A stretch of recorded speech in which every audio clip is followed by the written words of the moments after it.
और अब आपको लेकर चलते हैं देश के सरहदी राज्य जम्मू कश्मीर, जहां सेना देश के दुश्मनों से निपटने के लिए अपनी तैयारियों को और धार दे रही है। एक तरफ जहां कुपवाड़ा जिले के तंगधार सेक्टर में सेना के स्नाइपर ट्रेनिंग का सफल आयोजन उन्होंने किया, वहीं दूसरी तरफ अखनूर सेक्टर में एनसीसी कैडेट्स को मेड इन इंडिया हथियारों को चलाने की ट्रेनिंग दी गई। साथ ही ट्रेनिंग में आए कैडेट्स को ऑपरेशन सिंदूर के दौरान अपनाए गए रणकौशल के बारे में भी बताया गया।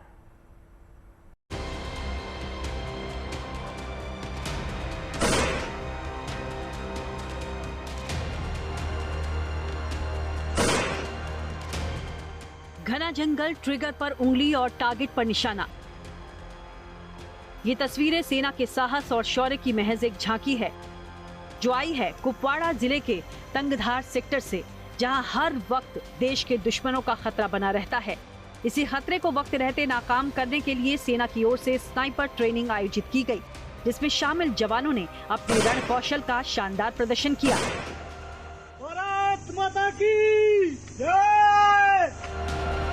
दरअसल एलएसी और एलओसी पर बढ़ रही चुनौतियों से निपटने के लिए आर्मी ने स्नाइपर ट्रेनिंग में बड़ा बदलाव किया है, जिसके तहत ही इस ट्रेनिंग के जरिए इन जवानों की स्नाइपिंग कैपेबिलिटी को और धार दी जा रही है। स्नाइपर, जैसा कि आप जानते हैं, एक पोटेंट फोर्स मल्टीप्लायर की तरह काम करता है, जो कि लॉन्ग रेंज पे हाई वैल्यू टारगेट्स को एंगेज करने के काम आता है।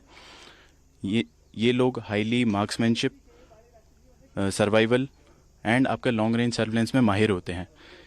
यहाँ पर हम स्नाइपर नोड में फॉर्मेशन की ट्रेनिंग कराते हैं स्नाइपर्स की, जिसमें उनको इन्हीं चीज़ों पे ट्रेनिंग किया जाता है, ताकि वो एनिमी एरिया में जाके अपना सर्वाइवल, लॉन्ग रेंज स्नाइपिंग और लॉन्ग रेंज सर्विलेंस कर सके 48 से 72 आवर्स तक। इस ट्रेनिंग में हर छोटी से छोटी बारीकी और चुनौतियों के बारे में इन जवानों को बताया जा रहा है, ताकि किसी भी ऑपरेशन के दौरान ये अपने मिशन में पूरी तरह कामयाब रहें, चाहे हथियारों की बात हो या फिर खुद को सुरक्षित रखा हो। इसलिए इन जवानों को ठीक वैसे ही ट्रेनिंग के दौरान माहौल दिया गया। इस स्नाइपर ट्रेनिंग का महत्वपूर्ण हिस्सा है ये राइफल और ये उपकरण, जो न सिर्फ टारगेट की सही पहचान करने बल्कि निशाना लगाने में भी मदद कर सकते हैं।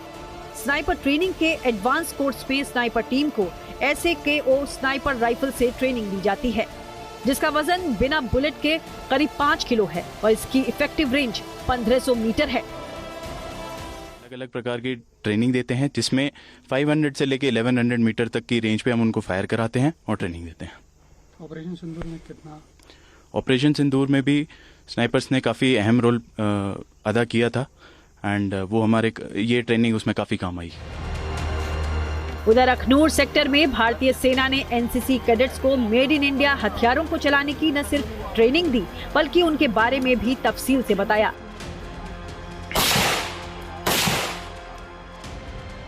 चाहे देश में बनी AK-203 राइफल हो, मशीन गन हो, ड्रोन हो या फिर जवानों को दुर्गम इलाकों में ले जाने वाली ऑल टेरेन व्हीकल हो, ये कैडेट्स हर सैन्य साजो सामान के बारे में जानकर काफी उत्साहित हैं।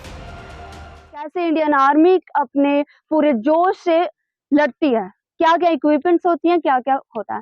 आज हमें आर्मी अटैचमेंट हमारा कैंप लगा है और उसके दौरान हमें यहाँ आके बताया गया है कि कैसी कौन सी राइफल्स आती हैं, क्या क्या टैंक्स होते हैं जो किसी ऑपरेशन के दौरान, किसी लड़ाई के युद्ध के दौरान इस्तेमाल लाए जाते हैं by Indian army. This was my second time of fire, but first time for AK-203। मैंने कभी AK-203 से कभी फायर नहीं किया, एंड जब मैंने हाथ में पकड़ी तो I was feeling my hands were shaking, कि मतलब वो चीज जो आम आदमी के कुछ सोच भी नहीं सकता। तो it was a great experience by me.